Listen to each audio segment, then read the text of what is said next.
will be your moon. You will be my sky. And I promise I will follow you, oh, until the end of the line. And I will be your flower, if you will be the bee.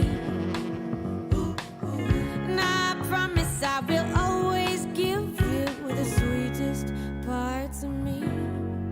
'Cause you're the tip to my top, the key to my lock, you're my breakfast in the morning. You're my up to my down and the king of my crown. And you're everything I want. You got that sweet, sweet, sweet honey. Sugar, and I want it sweet, sweet, sweet honey. You got that sweet, sweet, sweet honey. Sugar, and I want it sweet, sweet, sweet honey. So give it to me.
Welcome to WYCD Wicked. That stands for What You Can Do. We're trying out something different today. Let's just hang out, watch some clips. I've come up with a couple WYCDs for what you can do about what's going on in some of these clips. But also, if you have a clip that you think we should watch, F it, let's do it live. Drop it in the comments. We'll watch it together. I'll do live commentary on it. And if there is something that I feel we can do, I'll share it. If you have suggestions for what people can do, share that as well. We're going to talk about it. The one thing... What is that? You guys hear that? Oh no! Let me try that again. All right. Yeah. What now? That's the sound of the police. That's the sound of the beast.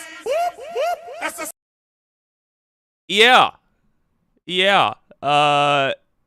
Indictments are coming, folks.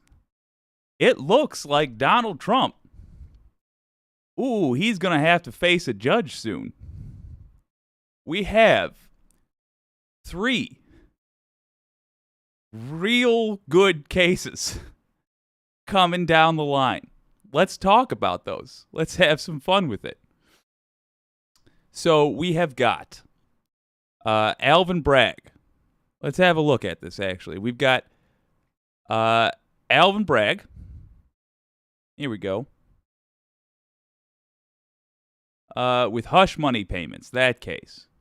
We've got special counsel Jack Smith with the stolen documents case, as well as election interference. And we've got Fani Willis with Georgia election interference.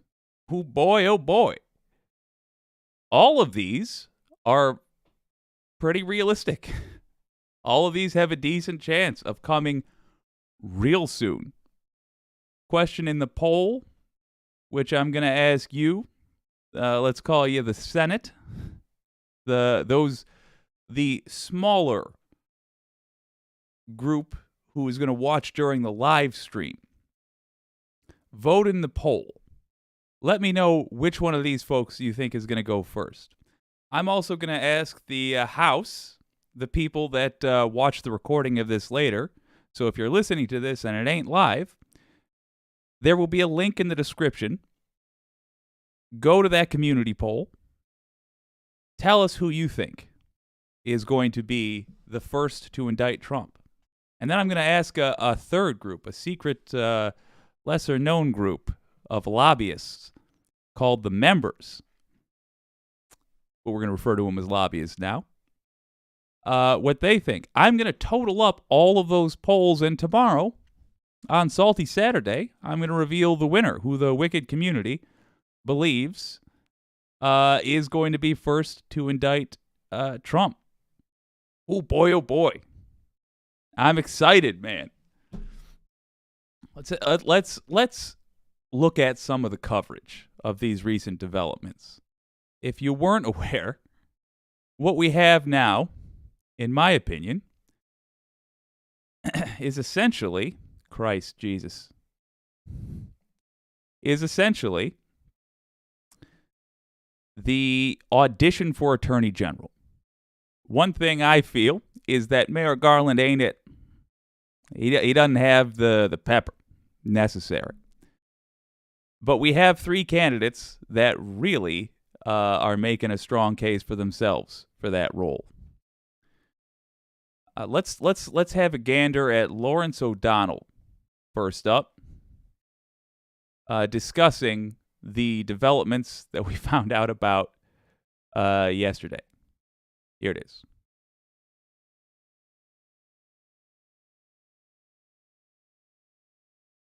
Well, the breaking news of the night is that the Manhattan District Attorney could soon become the first prosecutor in American history to charge a former president with a crime. The New York Times was the first to break the news, reporting the prosecutors offered Mr. Trump the chance to testify next week before the grand jury that has been hearing evidence in the potential case, the People said. Such offers almost always indicate an indictment is close. It would be unusual for the District Attorney, Alvin Elbrag, to notify a potential defendant without ultimately seeking charges against him. In New York, potential defendants have the right to answer questions in the grand jury before they are indicted, but they rarely testify. The Washington Post is quoting a Trump advisor tonight saying, everyone will advise him not to go in. Of course, no one has to advise Donald Trump not to go in and testify under oath. This is something he lives in fear of. I mean, right? The guy cannot have a conversation about things he's won without lying about it. Look, I don't like it, but he won the race for president in 2016. When he talks about that, he lies and says that there were secret votes. There were secret votes that weren't counted. I had a massive crowd, bigger than Obama's. This guy cannot not lie. In a court of law, he is going to get effing annihilated. If he ever has to test, I think, look, I'm not his lawyer because I have self-respect and no law degree, but I don't think that second one is as important from what I have seen of Trump's lawyers.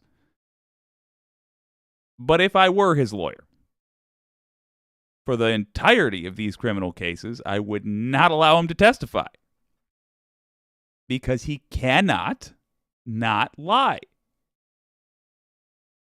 So, yes, I think Lawrence O'Donnell's onto something there.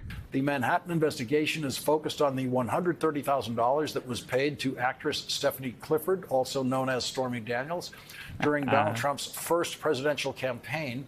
That was a hush money payment to prevent Stormy Daniels from telling the story about the one evening she spent with Donald Trump in his hotel room 4 months after his current wife gave birth to his last child. The payment worked, temporarily at least, and kept the story quiet until after Donald Trump was elected president. If ever,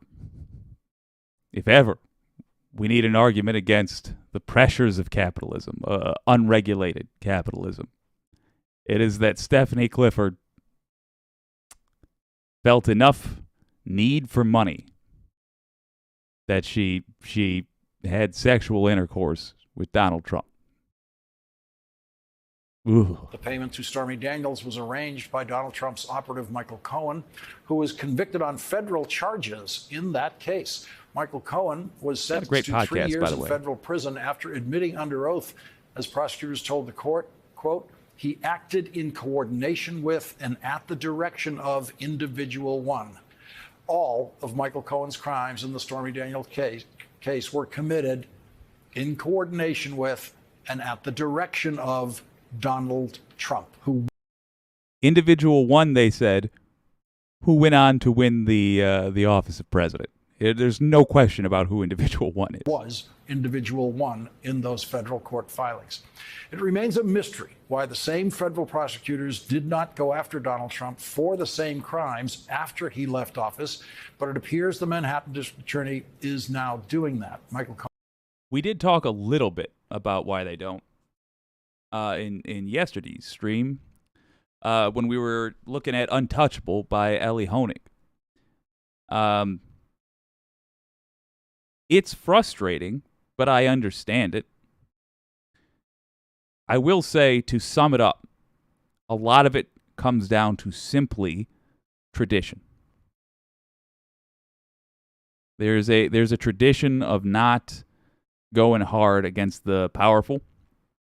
Following those like if they would have ceased to follow some of those traditions in the name of getting Trump, the Justice Department in the United States was worried that it would appear like Trump was being treated different. My suggestion is that that is a good thing.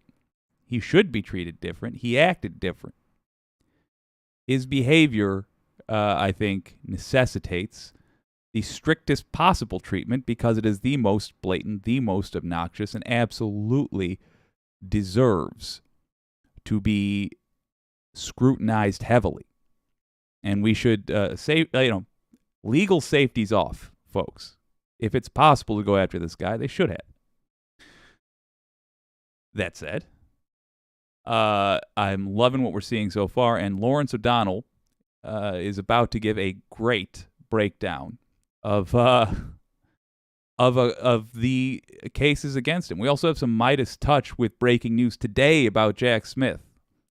So let's watch him do this breakdown and hear the summary of where cases stand right now, and see what we think for the poll. Cohen told the Washington Post tonight that he has met with the district attorney 19 times, and tomorrow he will meet with the Manhattan district attorney for the 20th time. Michael Cohen told the Washington Post that he has not yet been called to testify to the grand jury. So the Manhattan district attorney is closing in on Donald Trump. District Attorney Fani Willis in Atlanta, Georgia, is closing in on Donald Trump and has said charges are imminent.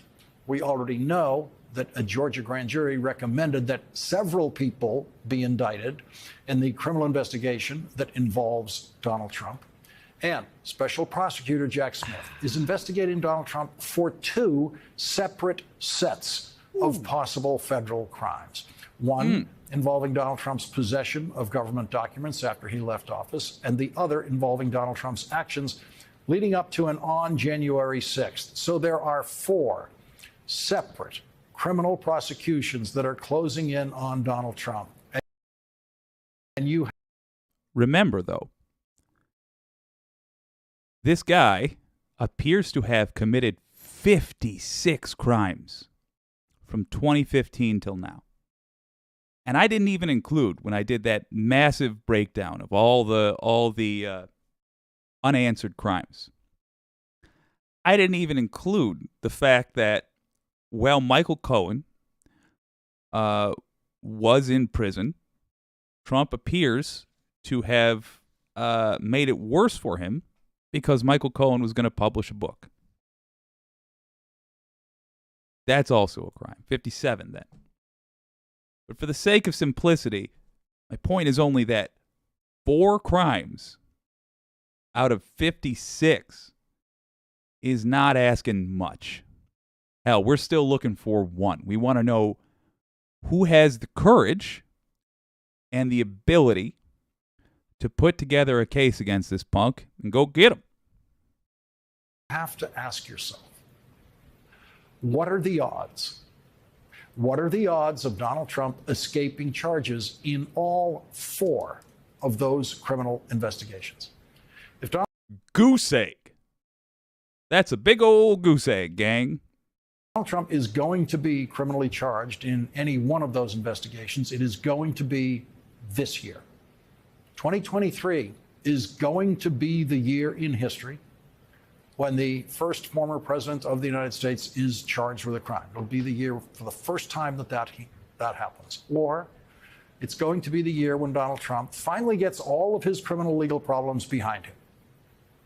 And if Donald Trump is charged with a crime, it might actually help House Republicans because it would take attention away from the way they are humiliating themselves in their own hearings just about every day now.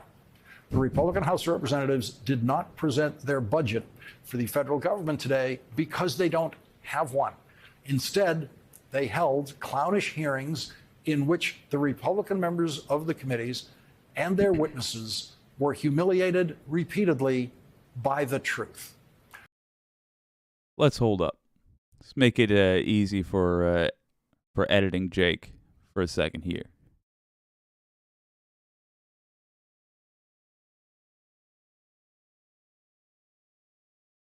So, and I'm going to talk through this just so it's not painfully boring to you. All right. So before we get on to that, let me just put a pin in what Lawrence O'Donnell said there. 4 rather serious cases. 4 cases where it seems probable that that Donald Trump is going to get indicted. Not just let's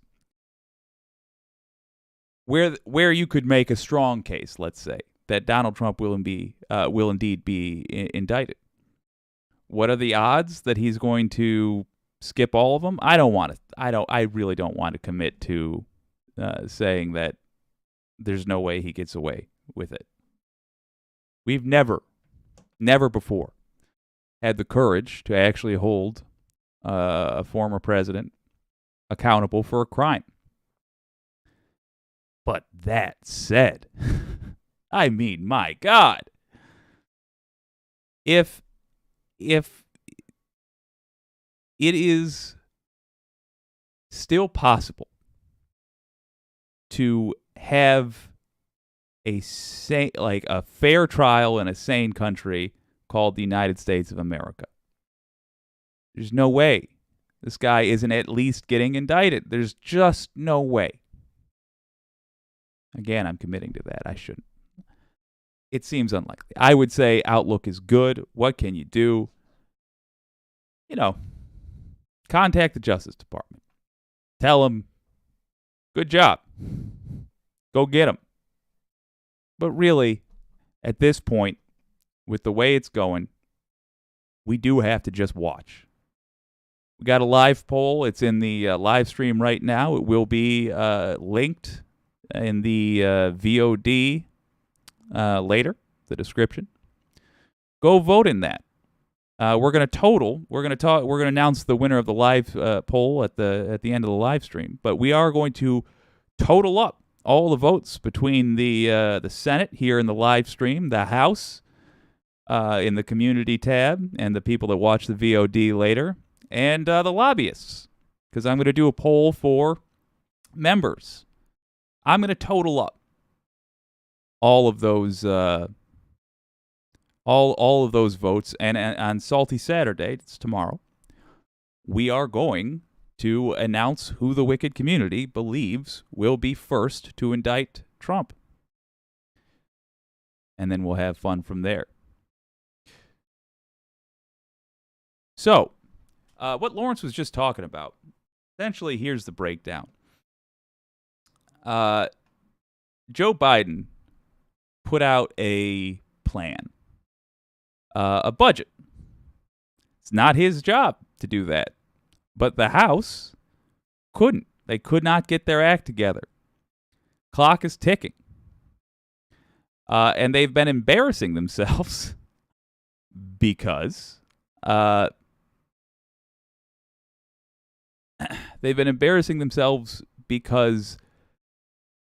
they made a big damn deal about how they were gonna bust through the wall like the Kool-Aid Man and drop a non-woke budget. But then, one by one, all the things they said they were going to cut, Americans said, "Don't you dare." Let's go back to them. Because Joe Biden did just a brilliant political move, and I actually think there's an opportunity for MAGA folks in the House here. I'm going to tell you what I think it is, and I think they're going to like it. And I think people that don't like them are also going to like it.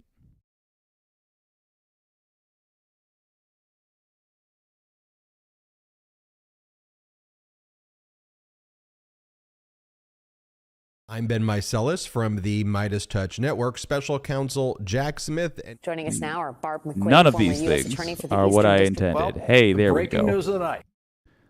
Let's go back. Here it is. Take another whack at this. All right. So let's continue with that Lawrence coverage here. Data was given to these so-called journalists before us now. There are many. Oh, we're even going back. So this is Republicans embarrassing themselves. Representatives did not present their budget for Did I the try to say senators? federal government today because they don't have one. Instead, they held clownish hearings in which the Republican members of the committees and their witnesses were humiliated repeatedly by the truth. Republican Trump fanatic Jim Jordan, who has never met a subject he wasn't eager to lie about, held a hearing to find out what was going on at Twitter before.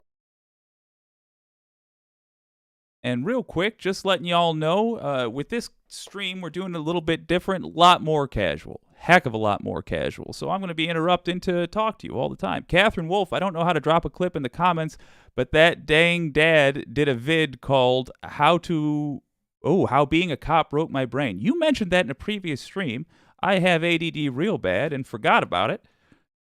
I'm going to look at that, look for that. Oopsie daisy. Well, we look for more, what do you call it? We listen to more of Republican nonsense with Lawrence. But I'm going to put that in the queue. For the record, if anybody else is wondering how to drop a clip in the comments, just copy and paste the URL. So you go to it on YouTube in another tab, find the clip, grab the URL, drop it in the comments, and I'll have a look. Catherine, you don't worry about that. I'm going to do it right now. Let's listen to Lawrence after I read your second comment here. That one is a good place to start to talk about abolition. Interesting. Difficult problem that has to be addressed intelligently. Agreed.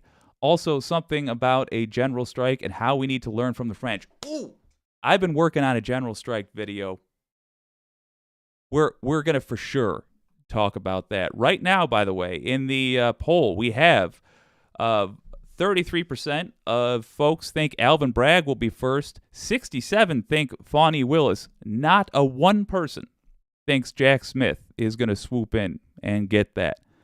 I haven't decided. But, it's now 50-50 between Bragg and Willis. I will tell you this, though. Decent chance that that Jack Smith might get in there. I'll play something later. All of it is going to be fascinating to watch. Let's let Lawrence continue. I'm going to look for that other clip. Elon Musk bought it. There's something going on between congressional Republicans and Elon Musk. Mr. Chairman, Americans can see through this. Musk is helping you out politically, and you're going out of your way to promote and protect him and to praise him for his work. This isn't just a matter of what data was given to these so-called journalists before us now. There are many legitimate questions about where Musk got the financing to buy Twitter. We know for a fact that foreign countries like Qatar, Saudi Arabia, and possibly even Russia and China are investors presently in Twitter. Do these countries now have access to private Twitter user data? What agreements has Elon Musk reached with them? Jim Jordan called Matt Taibbi as a witness. Elon Musk called on Matt Taibbi to analyze a very small selection of electronic communication within Twitter and to then tweet his analysis of that narrowly selected batch of communication that was selected for Matt Taibbi by Elon Musk. Matt Taibbi did not have access and will never have access to most of the electronic communication at Twitter.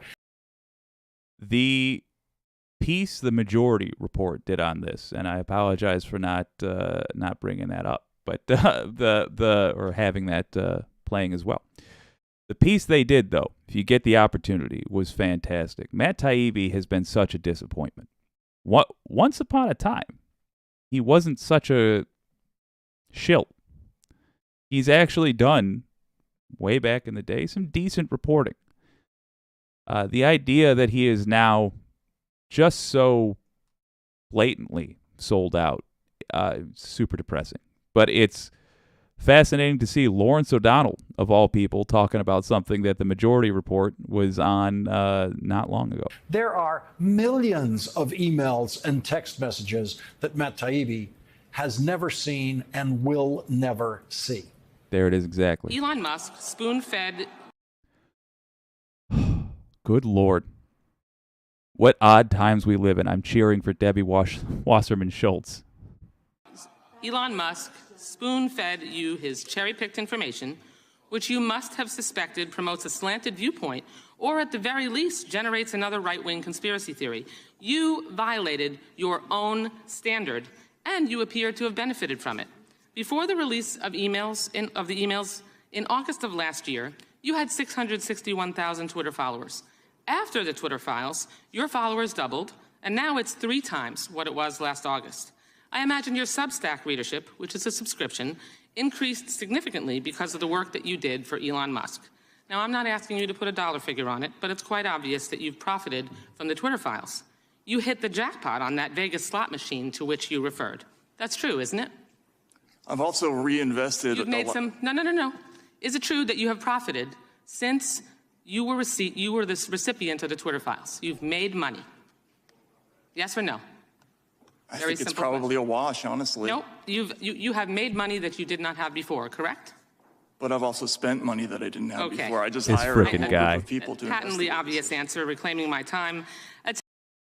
That way of being like, no, that's bullshit, and you know it, never used to happen. The closest we used to get, if you remember way back in ancient days of like 5 or 6 years ago, was like Elizabeth Warren speaking frankly. Hell yeah. Even Debbie Wasserman freaking Schultz is up there just... I love it. Oh, God, I love it. Amazing. Attention is a powerful drug. Eyeballs, money, prominence, attention, all of it points to problems with accuracy and credibility. And the larger point, which is social media companies are not biased against conservatives, and if anything, they ignored their own policies by allowing Trump and other MAGA extremists to post incessant lies, endangering public safety and even our democracy. Hypocrisy is the hangover of an addiction to attention. Well, yeah, he's going to do it. What a line. Hypocrisy is the hangover of an addiction to attention. That hypocrisy was in all of these Republican hearing rooms today. In a hearing of a subcommittee of the House Judiciary Committee, the issue of enforcing possible subpoenas served on the Biden administration was the subject of the day. Jim Jordan was not present at this hearing, but he is the chairman of the full Judiciary Committee, of which this subcommittee is a part. Okay. So we're about to see more Republican clownishness. I just want to say, on the off chance that somebody's watching this is somehow got a connection to MAGA folks, I do have a suggestion for you for how you can get out of this pickle, move on and talk about other things, and generally have a more successful political career. And if you can get through me making fun of you for another 3 minutes and 40 seconds, I'll tell you. And I think it's quite rich that we are talking about subpoena compliance under a chairman of the full committee who was absolutely out of subpoena compliance in the last Congress.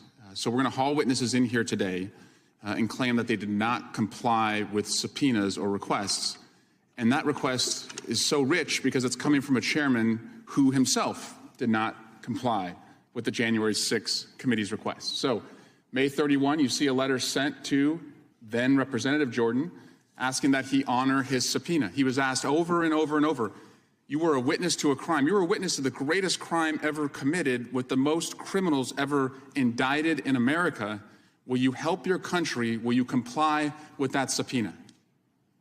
No compliance, crickets, absolute defiance of the subpoena. And because of that defiance, the chairman was referred, and it's still pending, to the House Ethics Committee. And why? Well, it's because he took an oath. And I want to have the congressional oath put up there, but the congressional oath mandates that members of Congress defend the Constitution without any mental reservation, or as it says on the slide, purpose of evasion. Ooh. Not. Let me, I'll get out of the way for that. Look at that. This, folks, is actually good politicking. This is what it looks like when you have Democrats not pulling punches, not trying to avoid embarrassing people they see as ultimately their allies, even though these people for decades have been accusing them of all kinds of insanity, who have been operating dishonestly. It has been amazing watching the House turn around and slap down this nonsense. I hope it continues. I hope we get the House back. I hope we get the House, Senate, and presidency in 24. But I hope this attitude stays forever. I hope this is the new generation of politics. Even if you come from the old generation of politics, this is the new way. Because it's good. Responding to a congressional subpoena is a direct purpose of evasion. So this is our chairman, hauling all us here, everyone here today, people at the Department of Justice, the Department of Education, who are doing important work to claim they are out of compliance when he himself is currently out of compliance. And in a House Oversight Committee hearing, Congresswoman Alexandria Ocasio-Cortez pointed out that Republicans were having a hearing about a word that they could not define. I wanted to cut it off. All right, we're going to listen to this before I give my pitch to MAGA. But oh, it's too good. I think you can guess what that word is. Oh. We have about, 7, 8 hearings just in this committee and subcommittee slated this week, and which is a very high number.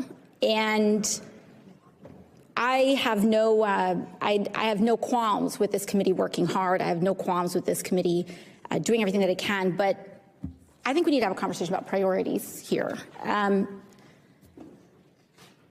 We're having a hearing right now, and it's about that the federal government is too woke.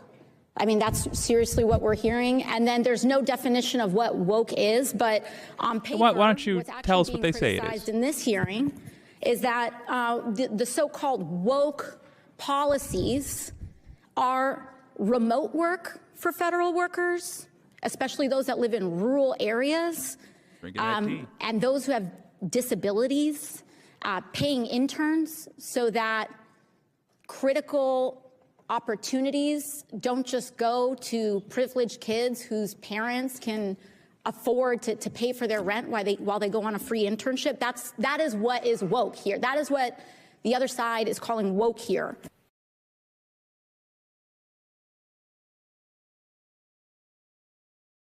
All right. In the words of Dr. Dre, everybody hold up. MAGA, you got an opportunity. Here it is. Way back in the day, and you're going to have to go into the Wayback Machine here easily a whole 10 years ago.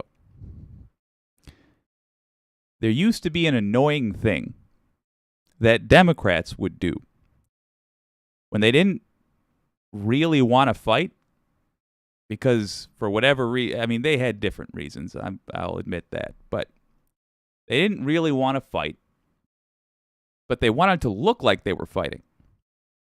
And MAGA, you could do that right now. The thing they do is say, okay, well, they think they have such a good idea. Let's see how that works out. Right now, MAGA said they were gonna put forth a budget that, ooh boy, was gonna go get them. It wasn't gonna be woke. But all the things that they said they wanted to cut, their constituents, the people they need to vote for them, the people they were trying to impress with this, said, don't you dare. They got embarrassed when Joe Biden gave the State of the Union, and they didn't know how to react to him just coming out and saying what they were planning on doing in plain English. So they wound up... Sorry, it's guns down here. They wound up giving a standing ovation to not cutting Social Security. The point is, they're in a pickle now. They can't cut military stuff because their constituents said don't do that. They can't cut Social Security because their constituents said don't do that. And they said they were going to put out a budget plan, but they can't because the parameters they set for themselves require making cuts. Joe Biden has just given them an out. I know it looks like an attack. It is an attack. It's a political attack, but it's also an out. All MAGA has to do is say, okay, Joe Biden, you think this political plan is so good, we're going to pass it in the House. And in 2024, we're going to see if people think that this Democrat spend all the money mentality is good for America. And if they don't, then they're going to give us control of the Senate and the presidency, and we're going to pass some fiscally responsible... What that will do is allow this painful conversation to end. They might even get a little backlash. They might say, why are you working with Democrats? And they'll have to pitch to their audience or their constituents, we're not working with Democrats. We're giving Democrats enough rope to hang themselves. We think that Democrats are irresponsible, but let's be realistic. We don't have control of the Senate, and we don't have the presidency. We need you to give that to us so that we can pass a responsible blah, blah, blah, blah, blah. You got to spin it. But it has to begin by acknowledging that right now, let's just be honest, it's your old pal Jake here. Right now, House Republicans, you don't have a plan. Now, it's going to be particularly hard for Kevin McCarthy to do this because he can be recalled quite easily. But that's the best way out as I sees it. I would suggest he go around and say, folks, we ain't amongst the other House members, and say, folks, we're not winning this fight. We look like clowns. Let's move on and try something else. There's my pitch to you, MAGA. Discuss amongst yourselves.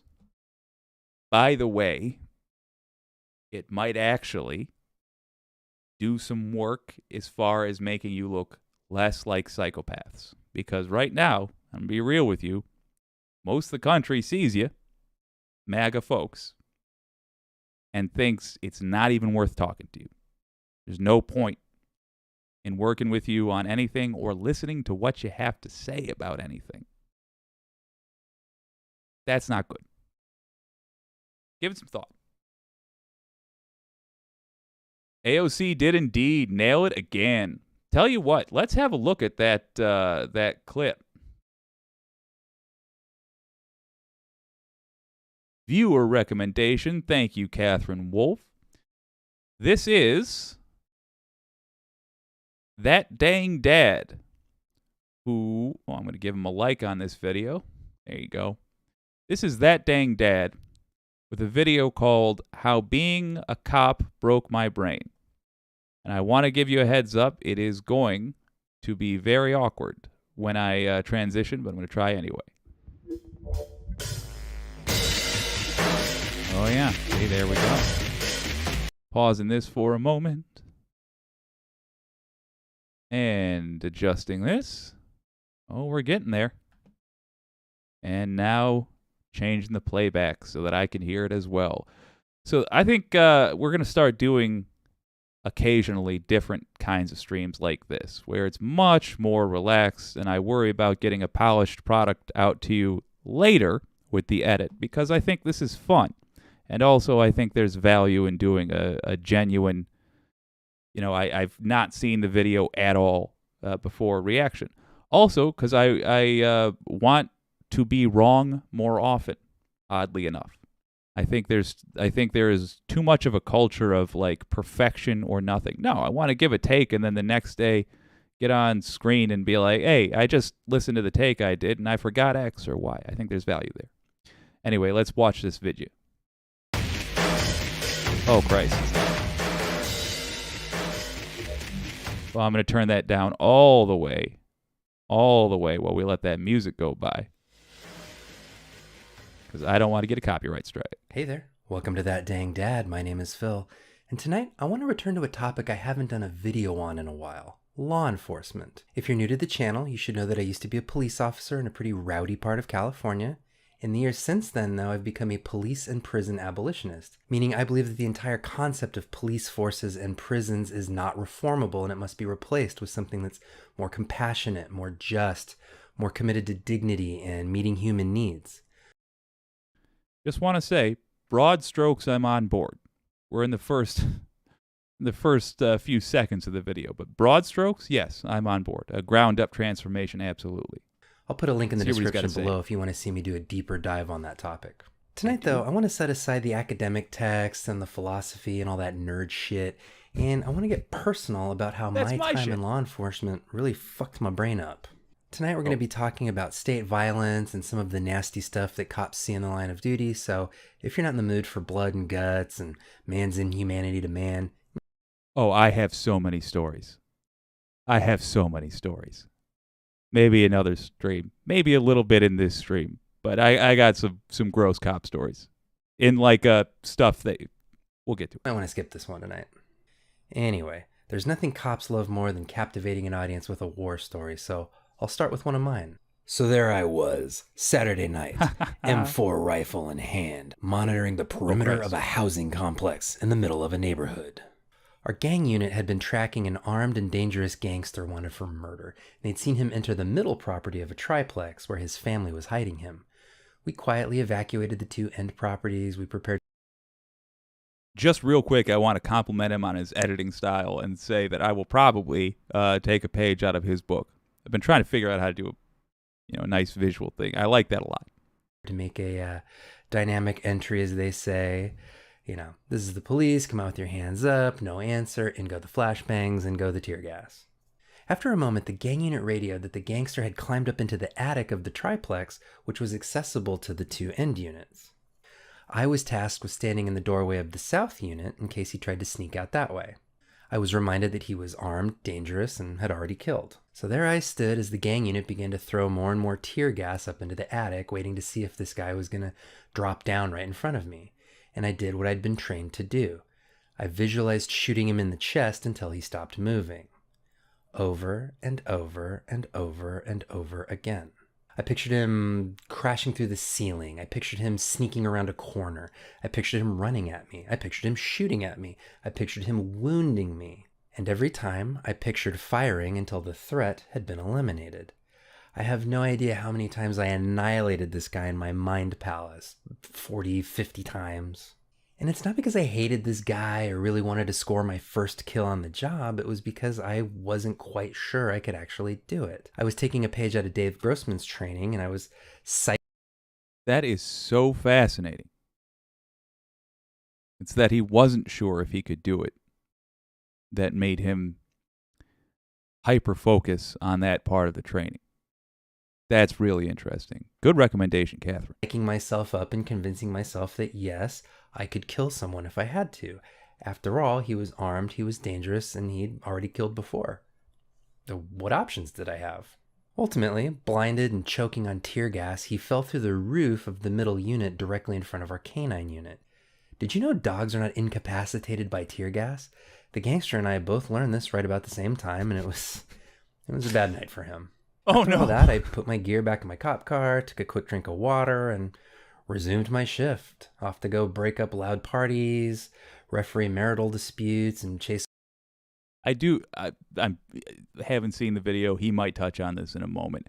I do want to say, so often people forget that about a cop. If you have a cop that is interacting with you for some reason, and it's a relatively innocent reason, like the classic, you were speeding, you were going 15 miles an hour over, and you have a headlight out, and you blew right past him, it's a neighborhood, he pulls you over. A lot of times it's easy to forget that it's entirely plausible that like 45 minutes ago, this guy might have had to pull a drunk off her kid as she was beating her kid in public. Like just some mind-blowing evil that they just encountered. And they might have a little bit of that wrath still in them. So that when you, then in a neighborhood, go 15 miles an hour faster than you should have, they're like, does nobody care about kids? God damn it. And then, just saying, it's just like any other job. If we're not doing it, we generally don't know the full context. And I am not trying to go out of my way to apologize for bad behavior or unprofessional behavior, but it's worthy of consideration. So 18s on a would-be beer run, all that violent energy I'd been working with, all that visualization of hurting and killing people, gone. On to the next call. I tell you this story because it's emblematic of much of my law enforcement career. When I first started out, I was criticized for being meek, timid, too slow to show dominance out in the field. I was taught that showing that kind of weakness on calls would make me a target for attack. I was shown hundreds of videos of cops being killed on routine calls for service by assailants who didn't really look like killers. At the same time, on my days off, I was training in Krav Maga alongside many other cops and military veterans. Krav is extremely aggressive, and it very often touches on mindset. We trained on how to fight a carjacker inside your own car. We trained on last-ditch techniques to disarm somebody who was trying to shoot you execution style. One night, the instructor made us fight, cradling a baby doll in our arms to simulate our own child. The point was that you never knew what kind of awful situation might be coming your way. So over time, I internalized this message. At any given time, someone out there is going to hurt you if you're not ready to hurt them first. If you let your guard down for even a second, they'll kill you. In the police business, this is how we talk about officer safety. The most respected veteran officers that I worked with were the ones that were pulling young guys back from running around blind corners. They were the ones saying, hey, did you search that dumpster before we turn our back on it? You got the sense that they had seen things and that they knew how to keep themselves safe. And you got the sense that the big thing you can do to protect yourself on the job is to mentally prepare for that day. And since you never knew what form the attack would take, it's best to just run scenarios in your head constantly, building those mental pathways so that when it finally does happen, you'll know exactly what to do. Worth pointing out that a lot of the folks, it sounds like, that he worked with, all right, worth pointing out that we shipped this over to Iraq. Then we specialized it in Iraq for dealing with insurgents. And we brought it back home in its new form. So policing I don't think it's not suggesting that it was good before the Iraq War, but there was a definite, and this is when I had dipped my toe in considering that as a profession. But even I, as a Hui community college student, got a sense of the changes that were imported back to us after we had exported them to Iraq, from Iraq after we had first exported them to Iraq. And a lot of the folks he's talking about, the old pros that were showing him the ropes, that would have been their bread and butter. But the problem is we're then looking at our civilian population the same way we're looking at a country that we had invaded. That's a problem. So that's what I trained my brain to do on duty. I drove around and I imagined. What if a guy with a gun popped out of the trunk of that car over there and started shooting at me? What if I saw a man with a knife running down that alley? What if that shoebox is an IED? What would I do if a plane crashed into City Hall? Over time, my brain began to do this off-duty as well. I wouldn't sit in restaurants with my back to the front door so that I could monitor everybody coming in. I walked through mall parking lots with my head on a swivel. I stared down people who looked out of place just so they'd known that I'd seen them. I was constantly in a state of vigilance. Not concern, just vigilance.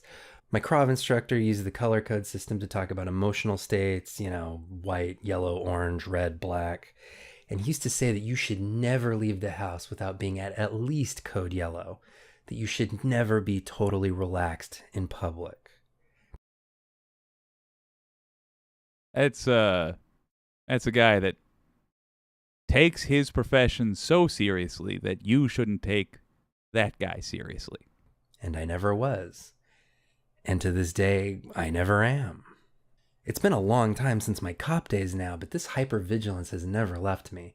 And what at one time felt like a survival tool I was proud of, now just makes me exhausted and probably exhausting to be around. I hate leaving my house. I don't like going out and doing things with lots of people. If it's too loud and crowded somewhere, I don't feel like I'm in control. I don't feel safe. Catherine, you're giving me a video that's going to make me have to talk about some things with a therapist.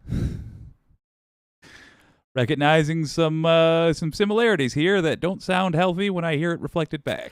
Sometimes I dissociate a little bit just as a treat. But even worse than the hypervigilance, the thing I can't turn off is my imagination. Not only did law enforcement train me to imagine 1,000 different horrible events, law enforcement involved my participation in 1,000 different horrible events. I've seen bodies riddled with bullets. I've seen stabbing victims crawling through their own blood. I've seen car accidents render the driver unrecognizable. And I've seen children horrifically abused and even killed. Oof. I'm going to leave that last one alone because I'm going to try to keep it a little bit lighter. But let's talk about some grim stuff. I got a sister who was a cop for a while. Got a brother who was a cop. Got a father that was a cop in a different era. The stories that are the most gruesome also came from a background where the standard way you get your teeth cut in the industry is going out and doing stories at the side of a road where a horrible crash has just happened. The most gruesome fathomable is the car accident stories. Simply because of physics. You are then dealing with a level of physics that does things to a human body that often healthy folks don't imagine. And the entire point of this aside is simply this: for God's sake, wear your seatbelt. Don't drink and drive. Just those two things. If this channel accomplishes nothing else but getting one person to wear their seatbelt and not drink and drive, I'll be satisfied.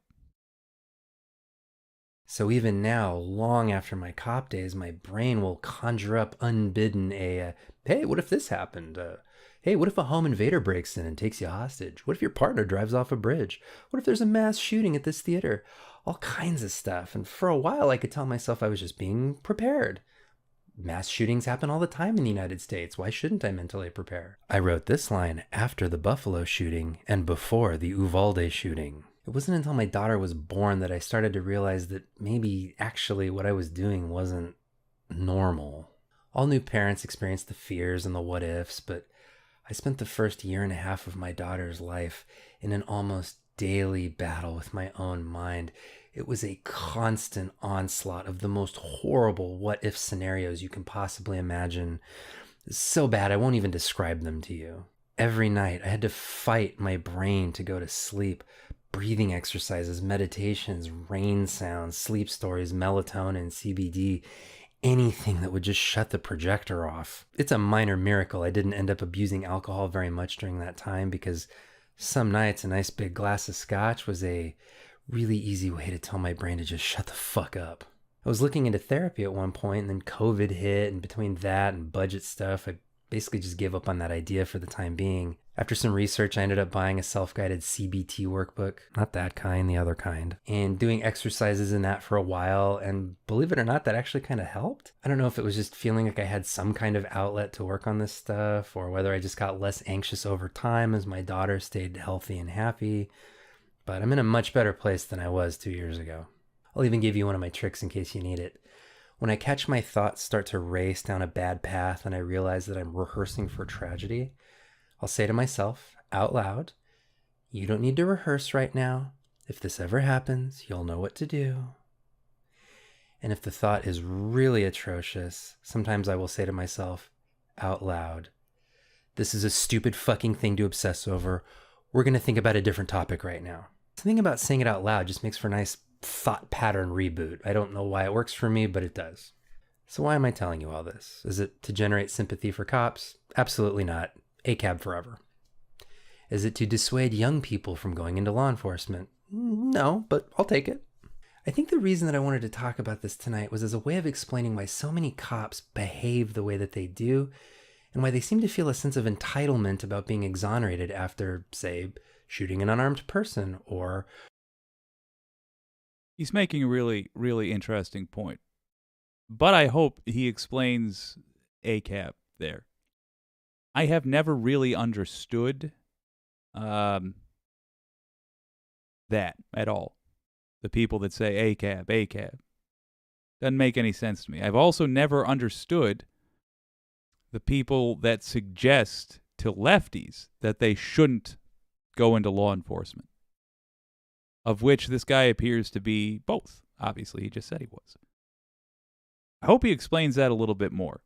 I have a critique I'd like to offer, or at least not even a critique, my opinion on why I don't think that is a good thing to do. But that said, this video is fascinating, and the point he's making right now is really insightful. That sense of entitlement to forgiveness for cops that have, in my opinion, betrayed the people they were meant to protect by being over-violent. Fascinating. Let's let him finish. Refusing to run into a school to save children. I am not the only person to have their brain broken by law enforcement, and many of the people to whom that happened are still cops. That hypervigilance, those obsessive thoughts about danger around every corner, that's part of law enforcement culture. It's part of the training. It's part of the mentoring. It's woven into the DNA of how cops operate every day. That's why there's this almost unbridgeable gulf between a normal person who says something like, "Why did you punch that guy 37 times just for having his hands in his pockets?" and the cop who replies, "Because I didn't know what was in there. It could have been a knife or a gun or a jar of battery acid that he was going to throw in my face. I didn't want to take the chance." I guarantee you that cop was at a seminar one time where some old head was telling a war story about his partner Bob Sacamano, who actually did get battery acid thrown in his face.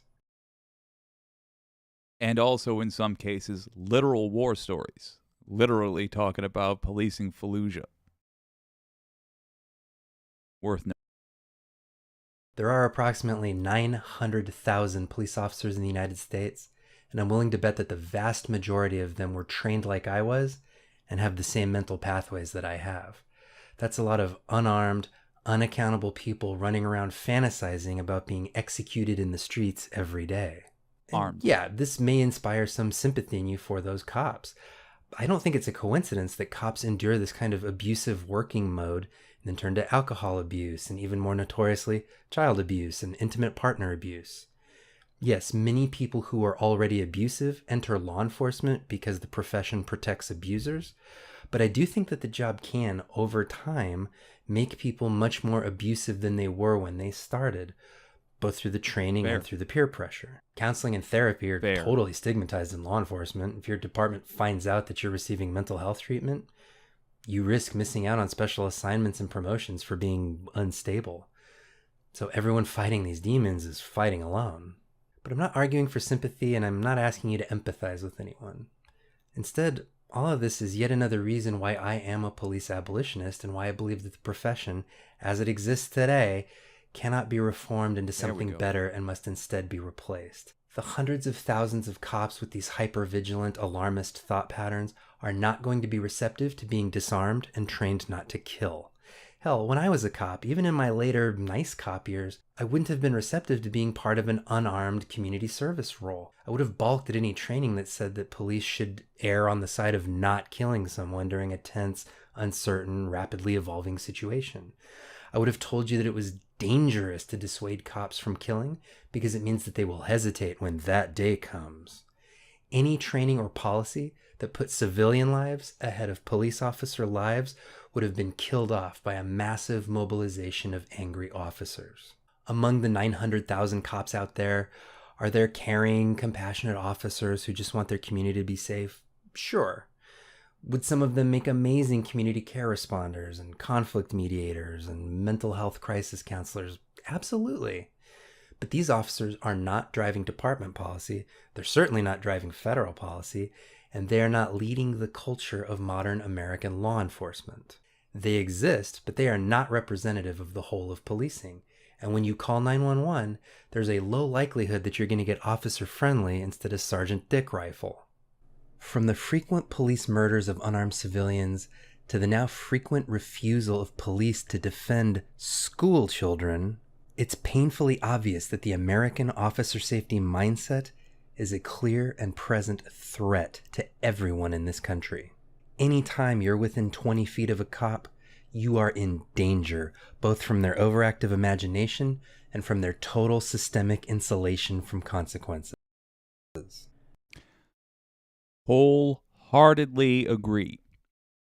That right there is my biggest beef with American law enforcement currently. The police themselves are a danger to American citizens. The people they are policing, the people they are supposed to be protecting. They are, if there was another group that behaved the way American police do, I would call the police on that group.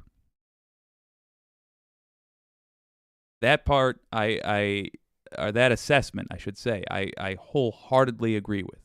You should never feel safe when the cops arrive, unless you're rich and white. Anyway, thank you for weirdly that personal one tonight. What do you think? I'm sure those of you with CPTSD can probably relate to the racing thoughts and hypervigilance. What techniques work for you? Also, how do you like these little low-key, kind of sloppy vlogs as opposed to my more researched, more complex topics? That goes for this too. All right. Okay, overall thoughts. And I'm curious to hear yours in the comments as well. In fact, let's open up those comments. Yeah, I think we didn't get to the ACAB. And we didn't get to really what, in my opinion, is the most important thing, which is, if not that, what? Although he did touch on it a little bit, a different type of officer, an unarmed officer. I think overall that was fascinating. What an insight into what is going on with these guys. Excellent for keeping in mind. I will probably be playing that clip in an abridged form again later as part of a video essay. I would say, first reaction, what you can do in your town, particularly if it's a big enough town, you have the ability to massively affect how the police work is done. I would say, particularly if you are the sort of person that used to say, defund the police, switch gears and say, fund new police. In your town, try to get an unarmed officer as a position which exists and is not a position of shame. Like, oh, Johnny can't control his GD gun, so we're not letting him carry one. You got to go out there and yada, yada. No. Officer friendly is what we should make. We should do pilot programs, just like there were pilot programs with UBIs in towns. Pilot programs for reasonable police, I think, is a great thing to do. And to greater effect, it can be an example for the rest of the nation. If I'm saying it here, it is almost guaranteed that somebody else thought of it years ago and it's been done already. So I will look into that.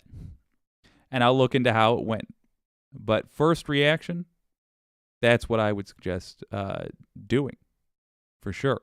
In your town, go to the city council, say, look, we don't want armed people looking like they're ready to invade Poland showing up if we had a fender bender. I don't want to risk a gun being pointed at me if I'm calling to complain about my neighbor playing music too loud. I don't want to risk a gun being pointed at my neighbor in that scenario.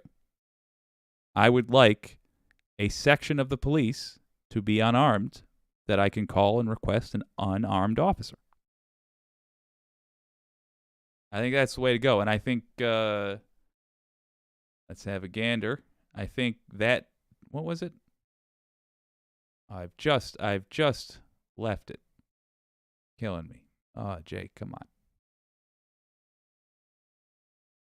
Well, I think that dad, or whatever his name was, I do apologize, is someone I'm going to be looking at a lot more in the future. Great find. Well, I do encourage, I want to remind everyone that we are doing a poll right now. If you're watching live, congratulations, you are in the Senate. We're going to ask the House, the Senate, and the lobbyists to weigh in on this. You're in the Senate. Go ahead, weigh in on that live poll. Let us know who you think is going to be first to indict Trump. We're also we're going to announce the live poll at the end of the stream, whenever that is. We're just hanging out on this Friday, unwinding at the end of a long week. And we're also going to total up all the polls.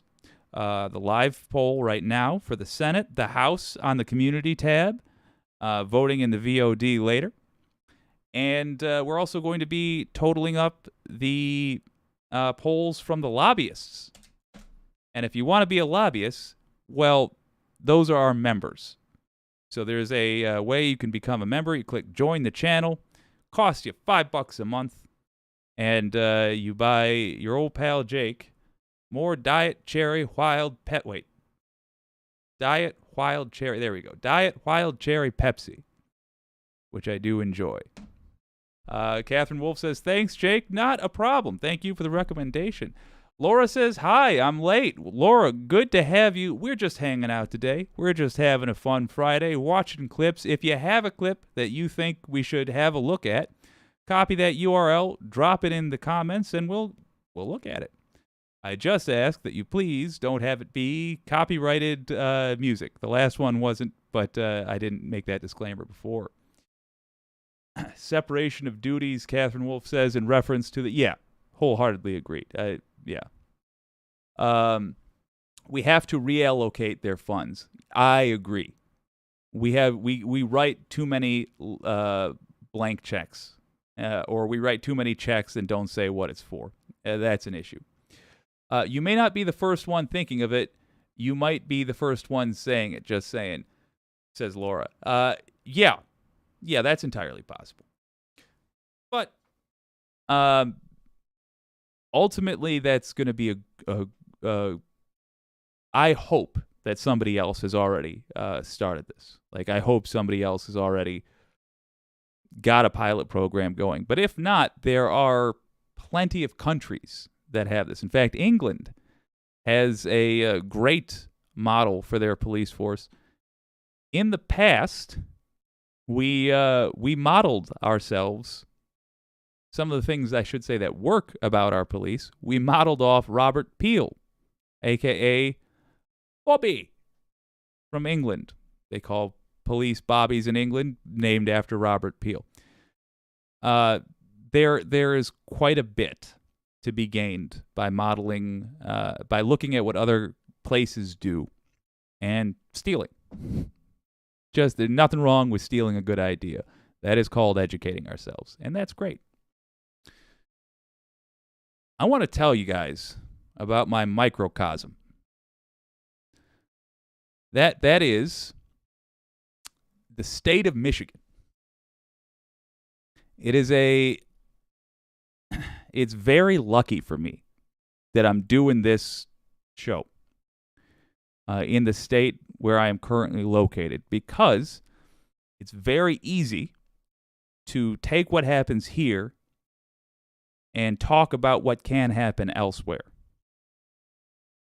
just by random chance. A couple of things lined up that make it perfect. Let's talk about 2016. A quick look at what 2016 looked like in the state of Michigan.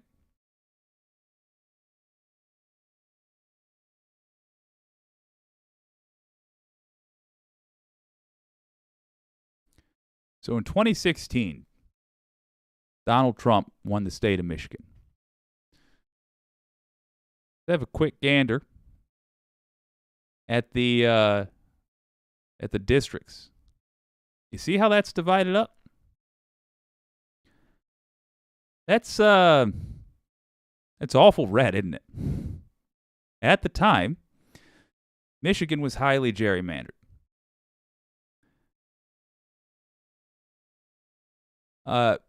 That gerrymandering did not result, as you can see, in a clean sweep for Trump.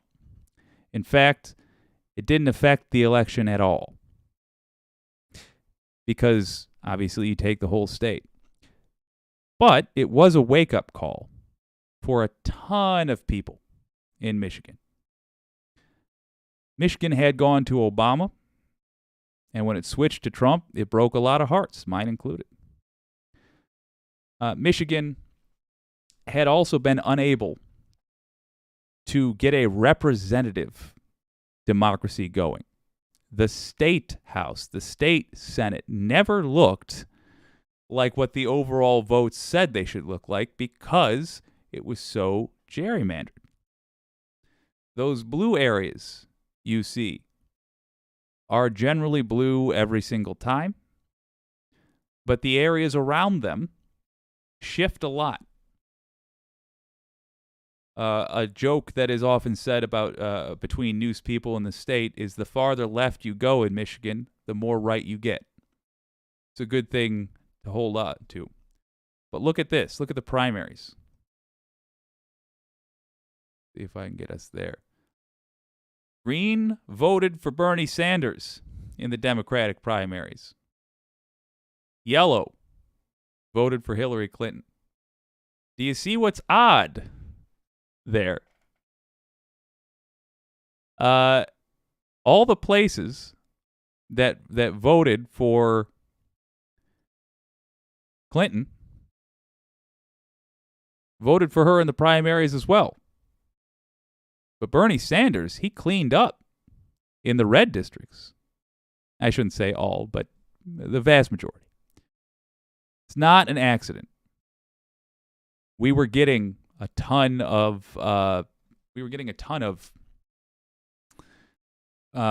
Russian web brigade activity. I sound crazy all the time when we're talking about this. It's not a matter of opinion. It is confirmed. This is known. The Ruskies, at the time, in the interest of causing civil unrest in the United States, its theory, they were supporting what were considered to be fringe candidates. And this is pure speculation on my part now. I'm convinced they didn't think Donald Trump would actually win anything. If they would have, they would have doubled down, yeah. But the point is, these areas right here, whether the effect is causal or it's coincidence, they voted Russian. Now, I will clarify that also got me into more leftist politics. It backfired. It got me looking at the genuine way this works. And in fact, I am far from a unique example. Just about everybody in the country gained an interest in politics. 2018 saw more participation in politics than it had more of an increase than had ever occurred previously. Jump back right here. Christ, Jake.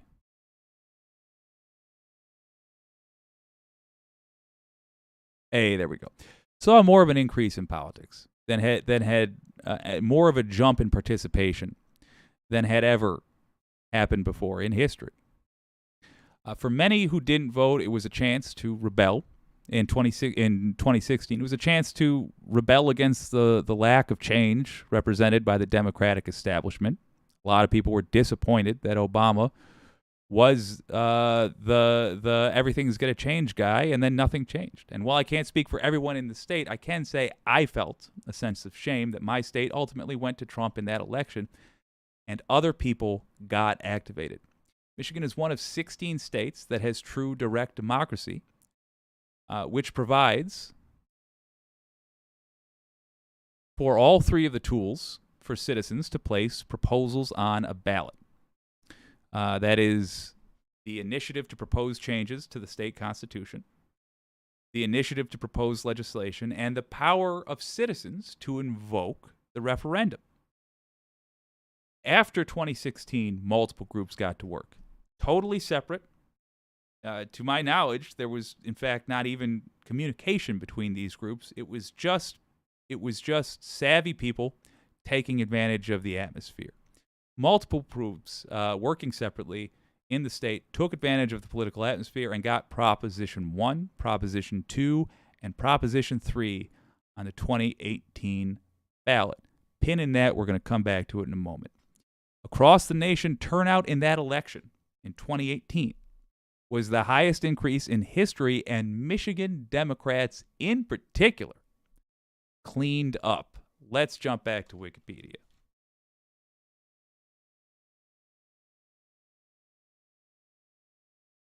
Oh, you do love to see it. We're jumping back to the dual screen. We're interacting with that. We're switching that out. We are going to properties. Remember, folks, it is a much more chill stream. Hey, there we go. Okay. Let's talk about the wins.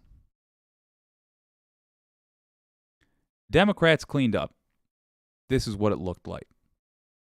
The Democratic ticket of Gretchen Whitmer and Garland Gilchrist won the races for governor and lieutenant governor. That was a Democratic pickup. Former Wayne State University Law School Dean Jocelyn Benson was elected Secretary of State, which was another Democratic gain. She became the first Democratic Michigan Secretary of State since 1995. Good God. Detroit-based Attorney General Dana Knuckle-Up Nessel was elected Michigan Attorney General, becoming the first Democratic Attorney General in 16 years. She, by the way, is one of two attorney generals who has allowed a state-level investigation into the false electors. Hot damn. The propositions as well, Proposition 1, Proposition 2, and Proposition 3, all passed. Every one of them passed. The result was weed became legal, which had the financial result of someone finding a massive oil deposit in the state without the environmental harm. And the districts in the upcoming census would be divided by a nonpartisan board rather than by the state legislature.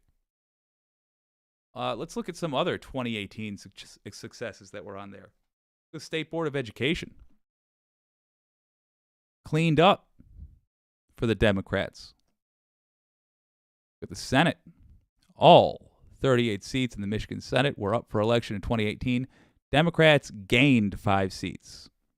Even though it was still gerrymandered, the proposition hadn't passed yet. Democrats gained 5 seats.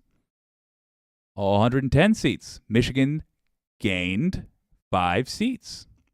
Republicans still formerly controlled, the Michigan House. But we kept doing pickups. Oh, Bridget McCormick, let's talk about this. The Supreme Court. 2 seats on the Michigan Supreme Court were up for election in 2018. Justice Kurt Wilder, who was appointed by Governor Snyder, dude, by the way, largely responsible for the Flint water crisis, managed to avoid punishment. Some other time we'll talk about that. To replace Justice blah, blah, blah, blah, blah, blah, blah.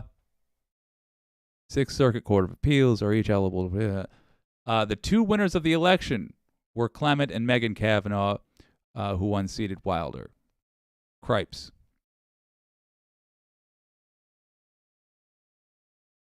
Okay, take it back. So that was lost.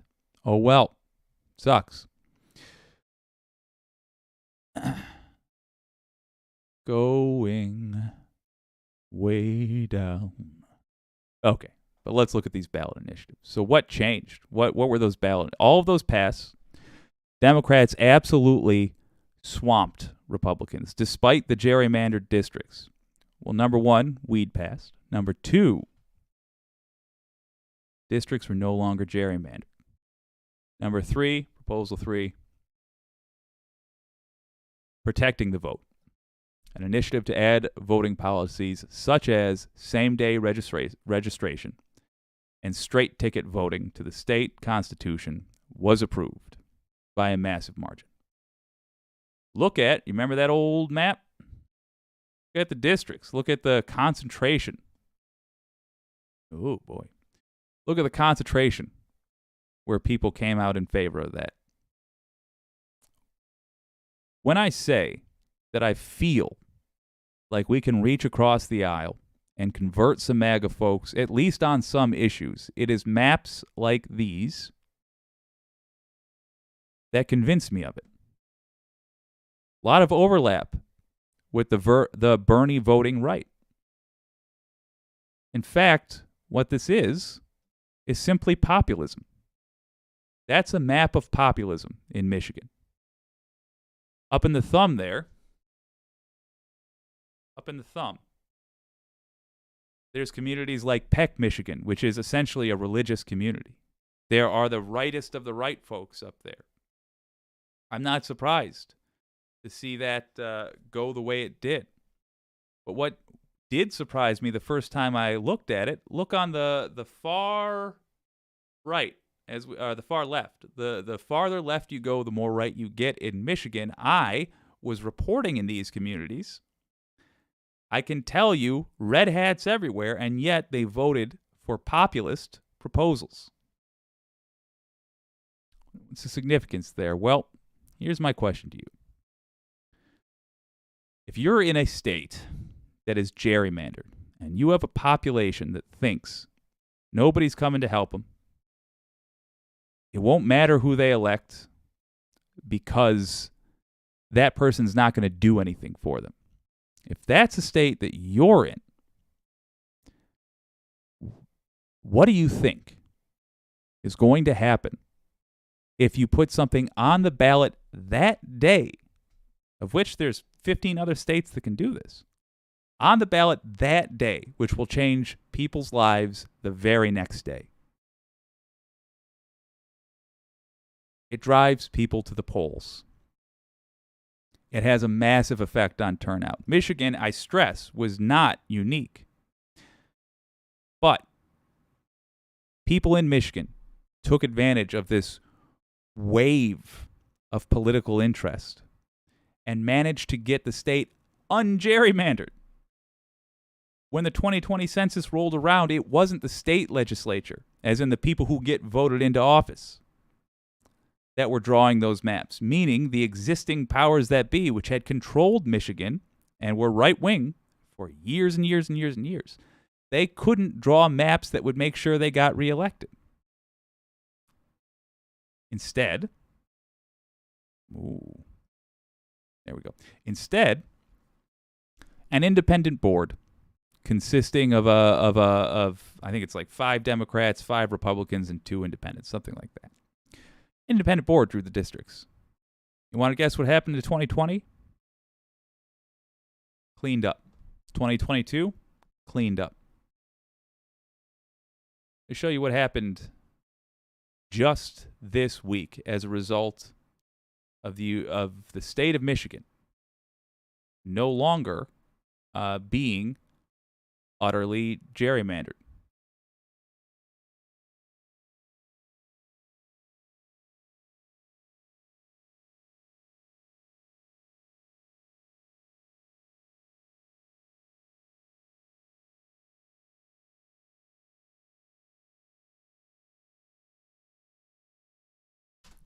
Too much typing in this. There we go. Michigan House approves repeal of state's right-to-work law. This law was responsible for the fact that we do not have unions in Michigan. What this law did, the right-to-work law, there we are. What this law did was make it so that people who were in an industry that a union represented didn't have to pay union dues, which meant, of course, everybody got the benefit of the union's work but didn't support the union, which means the unions died off. Michigan Democrats now control the House, the Senate, the governor, Secretary of State, Attorney General.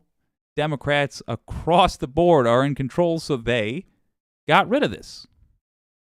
They got rid of that. Michigan's Democratic-led House approved legislation Wednesday that would repeal the state's right-to-work law that was passed more than a decade ago when Republicans controlled the state House.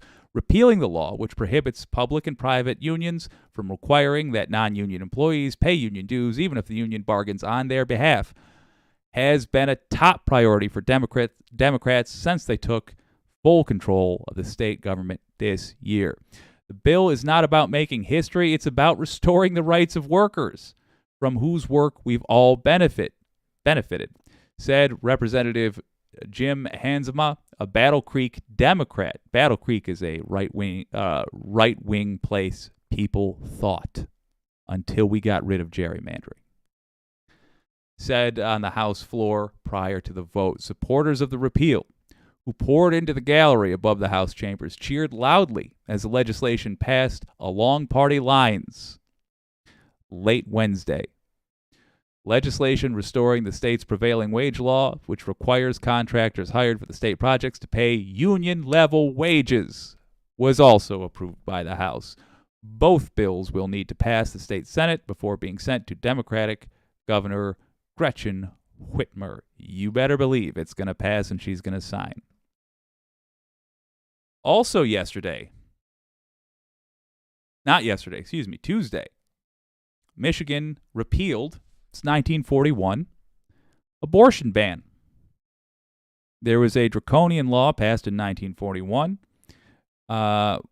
when the Supreme Court took away for the first time rights that had been given to the American people. Republicans were talking about reenacting that state law.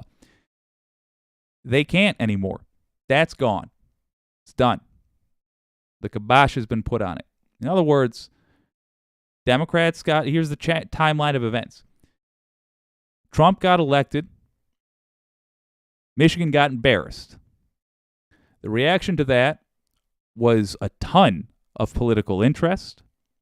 Organizers put propositions on the ballot, which drew out people that don't normally vote. We suspect, I can't prove that, but we suspect based on who voted for those propositions. The propositions made Michigan a more fair state. Democrats get victory after victory after victory, and now, 8 years later, the state has California-level policies in terms of how left-wing it's getting.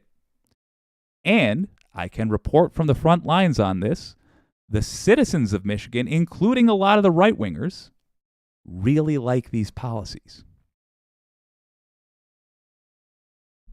What's the use here? How is it useful elsewhere? Let me show you. Number one, I want to make a pitch to you, the listener, someone who's interested in politics. Work to get propositions on the ballot, if you can, in your state. Now would be the time to start as well. If you live in a state where where it's gerrymandered and the legislature draws the districts, I'll give you a hint. The Venn diagram of those two things are a circle.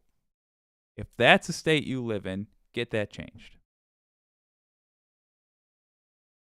And consider this. On election day, you need people who are ready, willing, and able. We spend so much effort trying to increase people's ability that I feel we can underappreciate the other parts, being ready and being willing. Some people who are strong supporters now, next year, come November, will be recovering from surgery or freshly fired or just having to count their days in spoons on election day.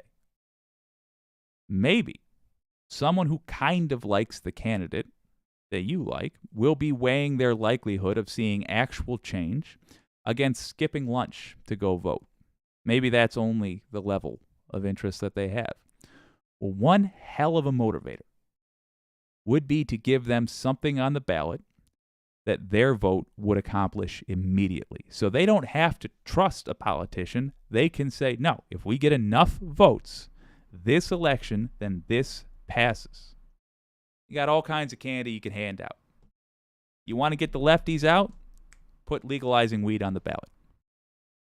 If you want to get the lefties out, hell, in fact, that should get the right-wingers out as well, believe it or not. Putting weed on the ballot, yes. As we saw with with that second or third map I showed you. Getting a fair redistricting process put on the ballot is going to be incredibly beneficial. Thank you, Train. It will get out the vote. It is very powerful. And we can turn out the vote as well as achieve a day one victory for the party in the same stroke. It's my pitch to you. Consider doing that. And if you live in a state where they've been burning books, you could consider a proposal that could protect schools and libraries. If you live in a state where the populations are literally fleeing for their lives, in fact, let me grab that Forbes article, where they're literally leaving the state for fear of their own safety, you may be surprised to find out how many potential Democratic voters are still there, and I'm confident that those who will remain will choose to fight for their right at the ballot fight for their rights at the ballot box if given the opportunity.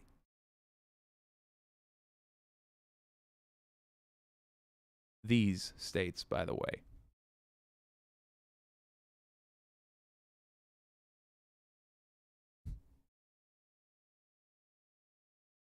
North Dakota. People are leaving en masse, even though it's already not that populous. Wisconsin. Utah. Kentucky. You sensing something here? These are the states people are leaving. Ohio. Apparently they don't like trains flipping over in their backyards and poisoning whole towns. Massachusetts. That one's a surprise to me. Kansas. Connecticut. And to my shock, New York. The state of New York. New Jersey, not to my shock. Illinois. At the state level, you got people fleeing. And they're not fleeing because they love their state so much that they want to go experience a different state for a while just to get perspective. No, because their lives are in danger. You can put protections for these people on the ballot in some capacity. We'll do a more detailed stream, a more concise stream about the ways in which you can get separate issues on the ballot. But I want you to start thinking about not just, Laura's got a great question. We're going to go there in a second. Not just the candidates you can put on the ballot, but the different things you can use to draw people in on election day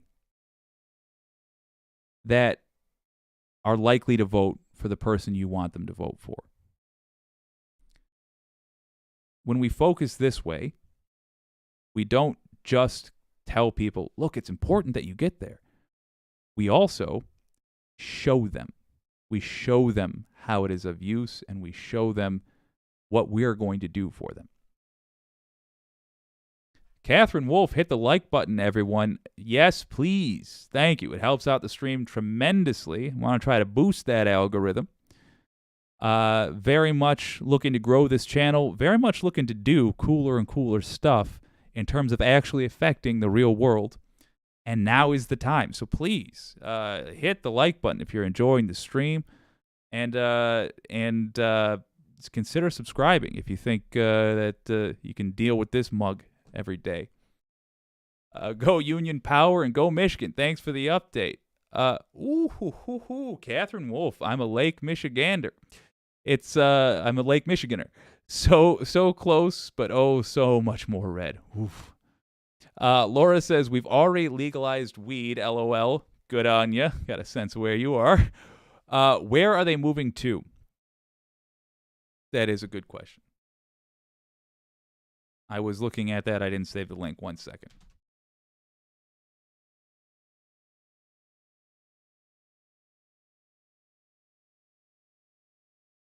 What states are people moving to in Michigan? Let's see if that purple link will show me where I saw this yesterday.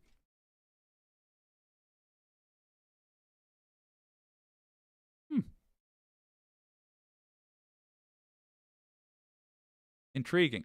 Oh, well, I don't have it. Oh, aha. Not in Michigan.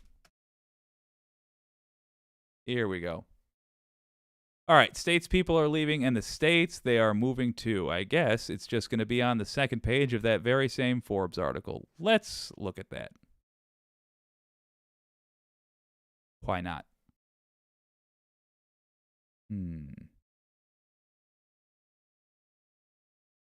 This is a new setup, by the way. I'm still working out the kinks. All right. Where are they moving to?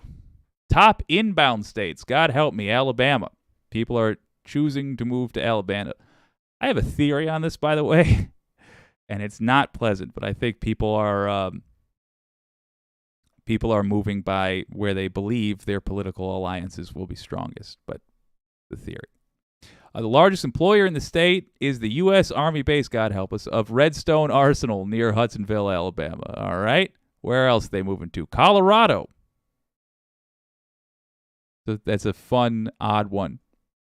North Carolina. Less surprising. Yeah, it ranks as Forbes' best state for business the second straight year. one impact in North Carolina's business community, the passage of the controversial blah, blah, blah, oh God, which required citizens to use the public facility that corresponds to their, oh God, never mind. Yeah, South Carolina, a lot of concentration there. Washington, less surprising, that fluctuates all the time. South Dakota, Nevada, can't blame anybody for that. Idaho, Oregon, and what's the number one state people are moving to? Vermont. Bernie. So, wait a minute. Vermont has the smallest economy in the U.S., and its 5-year average unemployment rate of 2.9% was the 4th lowest among states. Also didn't know that, but that if you have a small economy, it's sort of unfair. Suffers from business costs that are, it doesn't suffer from that. Forbes, come on. It benefits from business costs that are 12% above the national average. The state's economic outlook is also weak with job. Forbes can't stand Bernie's style of he's a national level guy. Never mind. State's economic outlook is also weak. Job and income growth expected to badly lag the rest of the country over the next 5 years. Vermont is the leading producer of maple syrup in the country. States people are moving for jobs. This is intriguing. California, Georgia. How are they defining this? Wait a minute.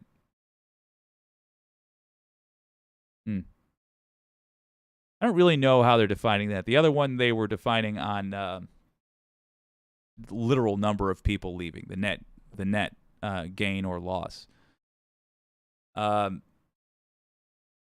In short, though, if you are in a state where there are draconian laws that make it difficult to exist in that state, you are going to have people leave eventually. If you're a trans person, you don't want to get attacked. If you are a woman, one of those, absolutely not minorities, and somebody tells you what you can do with your body, probably going to want to scram to a place where people don't do that. And I would just say, don't engage in doomerism. We fight, and we win. A great way to do that is to address these issues directly. We already know they're going to come out hard against us. Put things on the ballot, and again, we'll do a deeper dive where we actually look at the individual states and how to do it. But you can get things on the ballot in at least 15 states directly, and with the assistance of your representatives and presumably people that are running for office as well, you can have things put on the ballot in many more states. Let's start working towards that, because it is a great way to turn out the vote, and it has the benefit of accomplishing things immediately rather than asking somebody not only to make sit through all the hassle of voting in the hope that the person they vote for will do what they want them to, but a direct cause and effect. It is incredibly motivational for people. By the way, Michigan learned its lesson there as well. There was no proposal on the 2016 ballot. There were 5 right-wing proposals on the, there were 5 ballots previous to that on the 2014. There were 5 proposals on the 2014 ballot in Michigan that were neither right-wing nor left-wing, really. And they were so obscure that nobody paid attention to them. But since 2016, we got those 3 major ones in 2018. On 2020, we had 2 ballot proposals. On 2022, we had even more. And it just keeps being W after W after W after W as a direct result of that. I cannot recommend it enough. There was a little something from Beau of the fifth column. And I'll be honest, I'm not entirely sure if I've got it queued up. Oh, hell. No, wait a minute.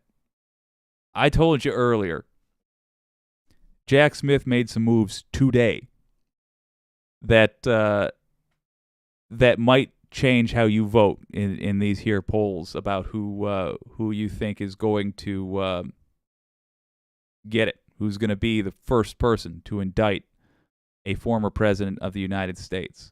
First of all, quick reminder, here's who we're looking at.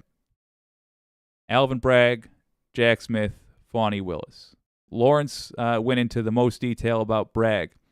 Midas Touch Network, however, was where I saw this new move with Smith, and it's a doozy. I was sure that it was going to be Bragg, just based on what Cohen had been saying.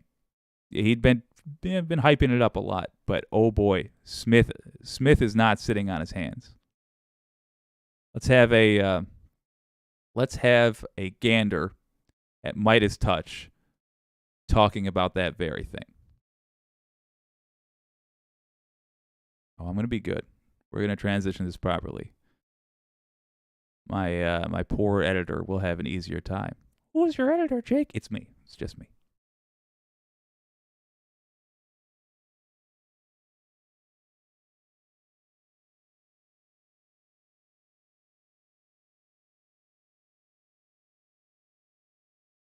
I'm Ben Meiselas from the Midas Touch Network. Special counsel Jack Smith and his legal team had a critical hearing on Thursday in federal court in Washington, D.C. in connection with Jack Smith's ongoing criminal investigation. You know what? Let's do that again. Except this time, I'll have it queued up right away.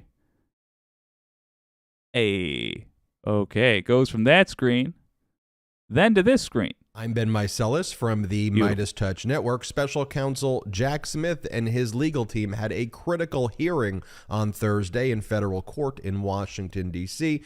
in connection with Jack Smith's ongoing criminal investigations into Trump. This one related to Trump's theft of thousands of government records, including top secret, sensitive, compartmented information, Donald Trump's mutilation, concealment, destruction, and obstruction of justice related to his theft of these records. Now, this critical hearing relates to special counsel Jack Smith seeking to compel further testimony of Evan Corcoran, who is Donald Trump's lawyer under the crime fraud exception. And what we're learning about from this hearing, which, by the way, took place in secret since all grand jury proceedings at the federal level and in general take place in secret. So we don't have a transcript of what was specifically said at this hearing, but we do know, based on what sources have told other reporters about this hearing and what we've learned from our own sourcing, is that special counsel Jack Smith has argued that the crime fraud exception applies here because Evan Corcoran and Donald Trump were engaged in obstruction of justice, and the obstruction of justice statute is 18 U.S.C., U.S. Code, Section 1519, destruction, alteration, or falsification of records, which basically refers to whoever knowingly alters, destroys, mutilates, conceals, covers up, falsifies, or makes a false entry in any record, document, or tangible object with the intent to impede, obstruct, or influence the investigation or proper administration of any matter within the jurisdiction of any department or agency of the United States. I know lawyers who were frothing at the mouth mad about this. I'm shocked that it's taken this long for the courts to get tough with Trump's lawyers themselves, like genuinely just outright deny some of their claims. But the thing that made me feel like I wasn't crazy to feel that way were the fact that other like lawyers were saying, what the is going on? It is such a relief to hear that this attorney-client privilege is no longer being accepted as a as a reason to just break the law. So like weight off my chest relief. I'm like, okay, so we are going to have some degree of law in this country. Good, because I was getting out the hockey mask. I was gonna start doing the whole just walk away. I'm glad we're if you get that, the 80s were fun, and and I'm glad that we're not there. And the potential penalty for engaging in this is that an individual shall be fined under this title and imprisoned not more than 20 years or both. So the crime of obstruction carries with it a prison sentence of 20 years. So that could be a prison sentence that Evan Corcoran and Donald Trump are looking at. So Evan Corcoran was previously called before the criminal grand jury in Washington, D.C. We've reported about this here on the Midas Touch Network, and that occurred fairly recently. Also, Alina Habba, Donald Trump's other lawyer, also testified before the grand jury, as did Christina Bobb, Donald Trump's other lawyer and also custodian of records, all testifying before the grand jury in Washington, D.C., and meeting with members of the Department of Justice as well. And what the issue regarding Evan Corcoran specifically relates to, as it does with Christina Bobb, is back in June of 2022, Christina Bobb and Evan Corcoran met with top Department of Justice officials in the Counter Intelligence Division, and Christina Bobb provided the top DOJ counterintelligence official with an affidavit or an attestation stating that they conducted a diligent search of Mar-a-Lago. And after Trump's legal team, including Evan Corcoran and Christina Bobb, conducted this diligent search, and based on the information told to her, there were no other documents at all in Mar-a-Lago.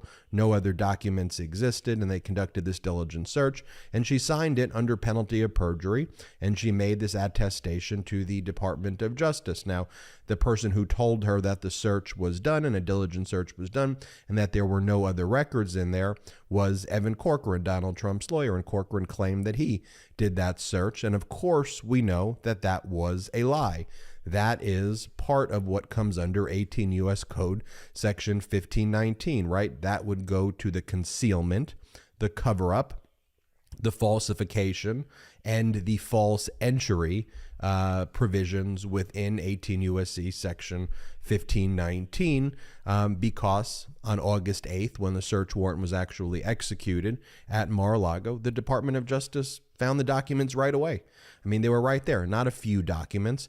There were thousands of records, including over 100 additional sensitive compartmented information, which is the highest category of classified and top secret information that exists in our country. So, and it doesn't just relate to that date, what Evan Corcoran did. I mean, Evan Corcoran was the lawyer who was basically responsible for all of these dealings with the Department of Justice after the National Archives referred the matter to the Department of Justice. And just so you remember, I'll just give you kind of the 30, 45-second summary of Donald Trump's concealment of these records, right? So I'm going to go back slightly because we're going to let him reintroduce that segment. Got a great question, an extraordinarily useful question from Catherine Wolf. Let's have a gander real quick. Bernie, she says, I love it. And I'm going to lead into it with what Laura said. Laura said, I want to make sure that my mic isn't muted. It's not good. Laura says, I want to get a ballot box added inside the police station. The closest one is in the middle of parking lot driveway. Yeah, interesting. You can petition your city council. In fact, city council has meetings once a month, and they're required to let you participate. You can petition them to put a ballot box wherever you want. Do it. It will have a tremendous effect. And by the way, if you're currently watching and you haven't, what do they say, karate chop the like button, yeah, please hit it. It'll boost my stream. It'll help me out. I appreciate it. But petition your city council. Go there. You see the folks. They walk up to the microphone when it opens up for public comment. You say, my name is Laura. I live here. I would like you to put a ballot box in the police station. I'd like that to be a voting location. Catherine Wolf, Jake, I have a problem with judges. I know there are so many to update in our own areas, but tips on how to research their past judgments. Oh, yes, indeed. Oh, yes, indeed. This right here, pacer.uscourts.gov. That is how we do it in the news industry. You got to create an account. I believe it is free. Individually, states track this themselves. If you Google your state, etc. Here is an example of what that looks like in Michigan. This is one I'm familiar with. But Pacer is, generally speaking, the way it's done. That's the official way it's tracked, and that's what you can use to track judges, and it is a great idea to do so. Laura, I've just been firing judges, all judges each election. Fair enough, although I would keep an eye out for the ones that tend to go the way that you think they ought to, because it is, it's good. It's good to do positive reinforcement as well as negative. Oh, I just don't vote for them. I skip it, says Catherine Wolf, and I always feel so guilty. Nothing, honest to God, nothing wrong with that. You don't have to play Russian roulette. I had to, in my opinion, I had to go to court once a month over a decade ago, and I saw, it says Laura, and I saw people refused public defenders. Oof. The judges all knew but wouldn't help. Never refuse. Never represent yourself in court. Never refuse a public defender if you have the opportunity. I kind of thought that was why I, too, have a few disappointing interactions with judges in the law. Yeah. Oh, Catherine Wolf. Oh, my God, thanks so much. Not at all. My pleasure. It's what I'm here for. All right. He is giving a great summary.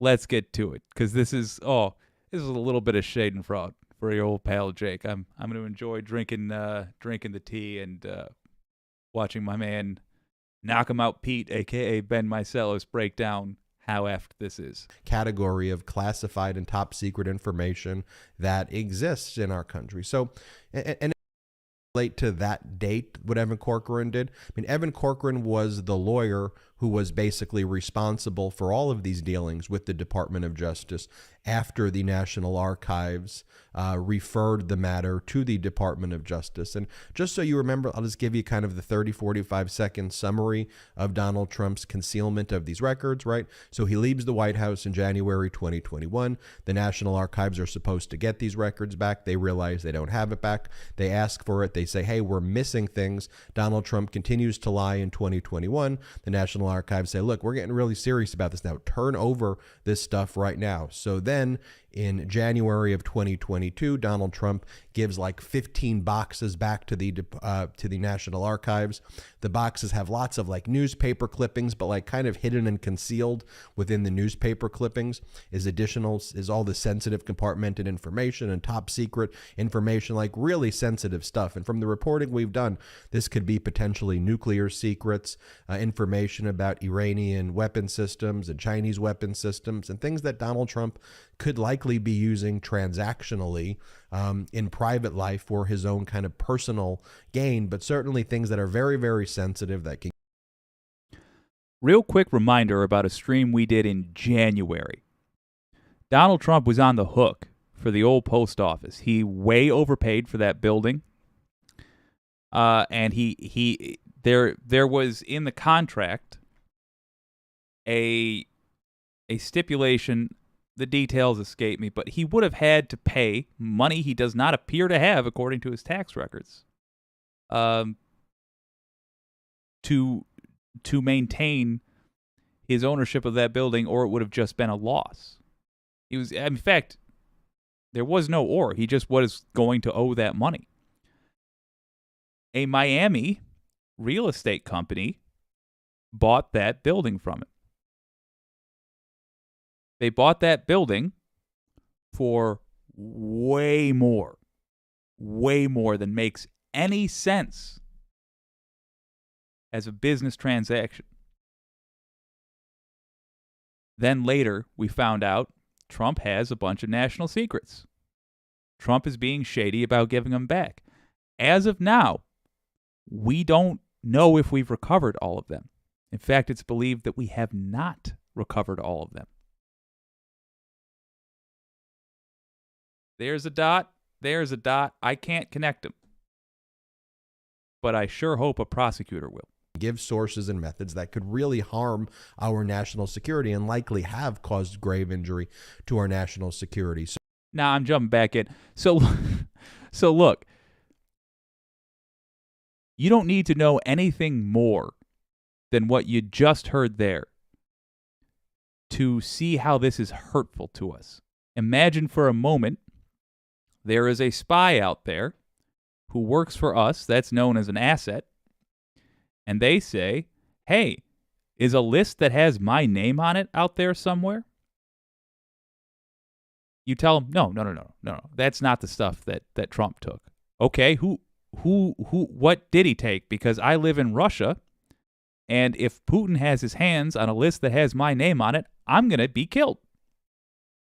No, he didn't take that. He didn't take that. He took other stuff. Okay, what did he take? I can't tell you. I don't know if I want to be a spy for you anymore, USA. Imagine there's somebody considering giving us intel. Forget whether or not you agree that we should be running such programs. Right now, we run such programs and we rely on such programs. You see this happening with Trump. Do you trust the United States to keep a secret? It's incredibly hurtful. We got to deal with this. So the National Archives gets this information and they go to the DOJ. Whoa, we've got all the sensitive compartmented information here. He's been hiding this stuff. You got to take this over, DOJ. So DOJ takes it over. That brings us to February, March, April, May of 2022. This is when Evan Corcoran's really involved. And again, he continues to lie to the DOJ, say, we don't have anything. We don't have to turn everything over. And the DOJ's like, yeah, you do. It doesn't belong to him. He can't steal our government records and he can't be hiding sensitive compartmented information. So after... And now let's take a quick break to talk about our next part. Oh, no, they got me. Oh, Jordy. I'm not going to go too hard on Jordy. He seems like a sweet kid. But we're not listening to that whole spiel. Come on. Here we go. What a weird way to interrupt that. Corcoran and Trump refuse to comply. A subpoena is issued from a criminal grand jury that's impaneled in federal court in Washington, D.C. They issue this subpoena saying, return all of these classified records, return all of the documents to us, and it has a return date. Eventually, that return date's negotiated to be this June 3rd meeting with Corcoran, Christina Bobb, and the Department of Justice. Corcoran and Bobb turn over a red weld folder. Those are those legal folders that you see people carrying to court. It was sealed. It had sensitive compartmented information in there. And that's when Corcoran and Bobb lie. They falsify the information pursuant to 18 U.S.C. Section 1519. And they say, look, here's everything. There is nothing else.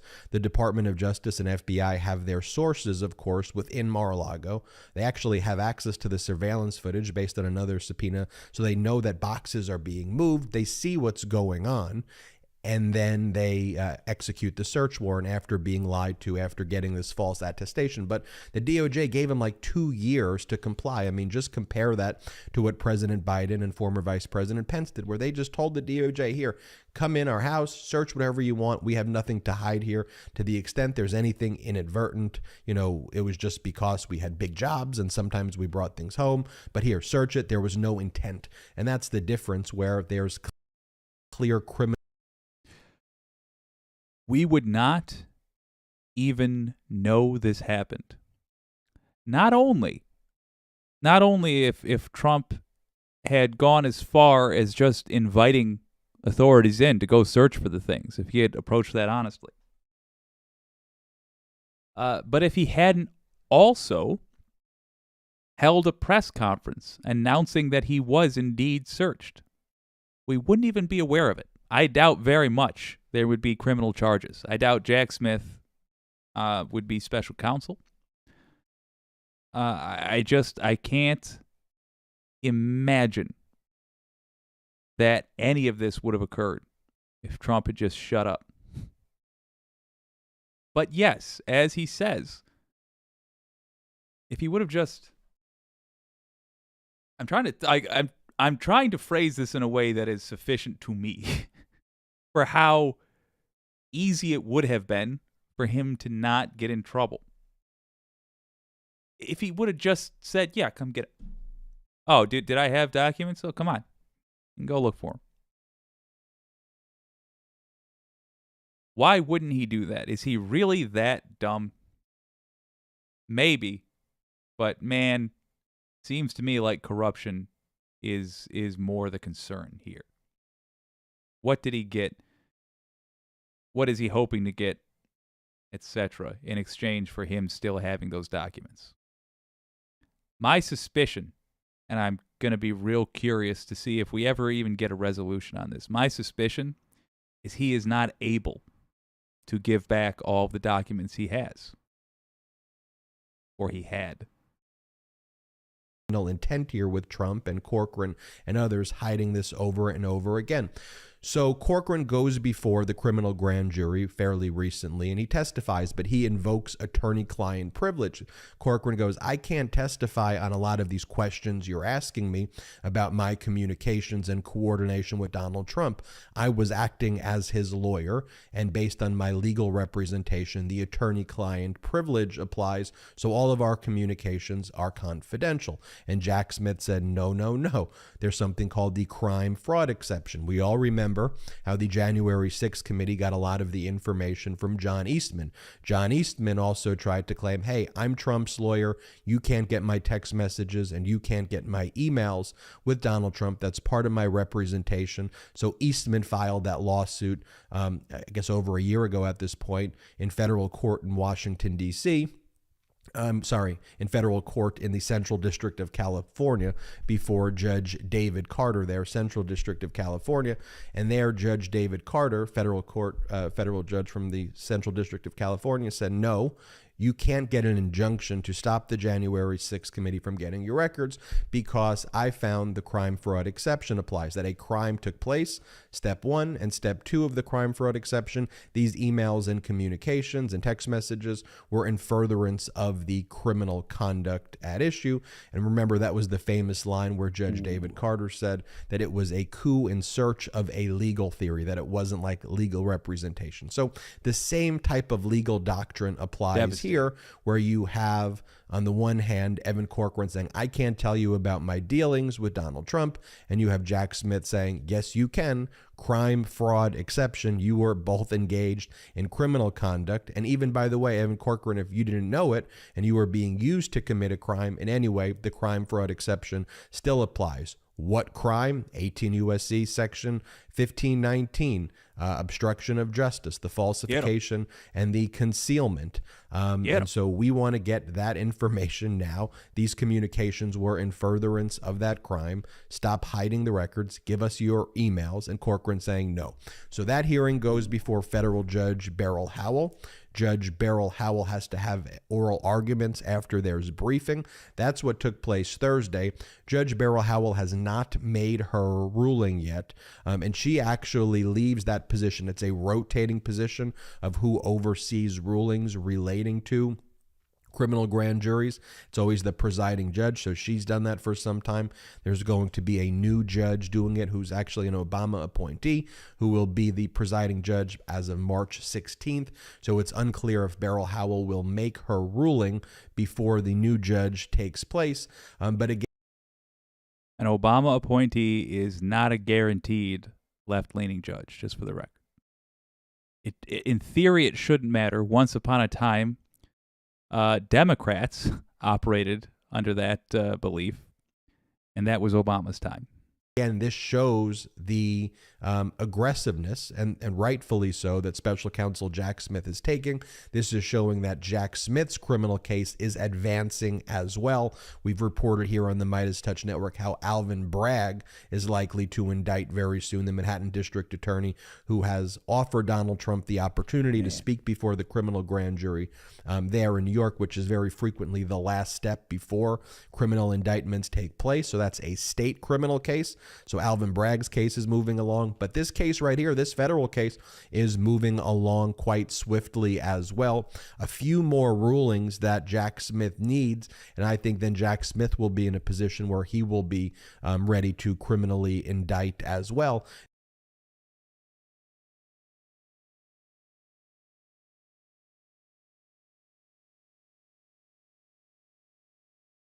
Well, that is not at all what I was anticipating. There we go. Oh, man. Oh, man. All right. Let's see what the Senate thinks. I'm going to end this poll. As of now, the Senate has spoken. Who will be the first to indict Donald Trump? We had Alvin Bragg, Fani Willis, and Jack Smith. The Senate, which are our live viewers, say Alvin Bragg with 50% of the vote. Alvin Bragg is believed to be the first person who will indict Trump. Following, we have Fani Willis at 33% and Jack Smith with 16% of the votes. Oh, awesome. I based on the recent reporting, I tend to think you're correct. Senate, I tend to think you are. We're going to toss this to the House as well, though. The folks who view the VOD later on. If you're watching this later, there's a link in the description. Go to the community tab with that link and put your vote in there. We're also going to toss this to the lobbyists, those who are members. We are going to ask them what they think as well. I'm going to total up all of those votes, and tomorrow on Salty Saturday, I will tell you who the wicked community in total believes will be the first to indict Donald Trump. Andrew Woznicki, good to see you. If Trump does see jail time, he will he be given special treatment? I'm going to, before I even read the rest, I'm going to answer that part. 100% yes, he will. He will have to be. It's not fair, but it's there exists no way to fairly treat him within the criminal justice system. We will have to err on the side of decency. It will be the right thing to do, even if it will be the unsatisfying thing to do. But that is not the same as letting him go. Will they allow him to keep the Secret Service with him? Yes, he will have some manner of specialized protection just for himself. How do you think it would play out? Catherine Wolf puts forth a very realistic possibility. Andrew, I think he will just get ankle bracelets. Yeah, the judge sentencing him will have to take into account that, one, he's an old man, and two, he is a controversial political figure. That judge will literally be responsible for the life of a former president, no matter how hated, still the fact of the matter. We also have, it's a rule, the president, or once you become president, you are entitled to security for the rest of your life in the United States. Nothing can change that as of now, which means he will absolutely be allowed to keep either the Secret Service themselves or some manner of physical protection in his vicinity. I think the most practical way that would be handled would indeed be, say, with the ankle bracelet. It will probably require some degree of activism to make sure that he doesn't just get a vacation home, essentially, as his sentence. But it also may take the form of him being put in a minimum security prison, in a wing of a minimum security prison. There will be logistics involved with this, I suspect, though, no matter what it is, that are totally different from what any other person experiences in the American criminal justice system. Just because, gotta be. In order to fulfill all the obligations we have said that we have, it's going to have to be different. So the one thing I can say definitely won't happen, he's not going to a prison that will be appropriate for his crimes.